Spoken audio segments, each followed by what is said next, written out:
Hello, welcome to Do It Yourself channel.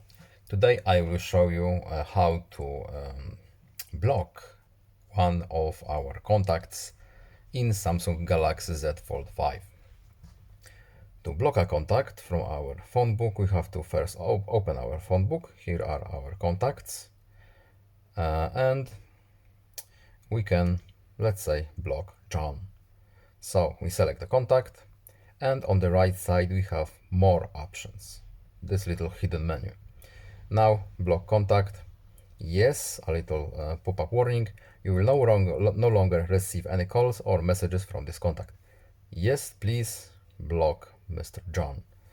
Now our contact is blocked, and as you can see, here is a little sign next to our number. And that's all. I hope this video was helpful to you. Please leave a like, subscribe, have a nice day, and see you in the next video. Goodbye.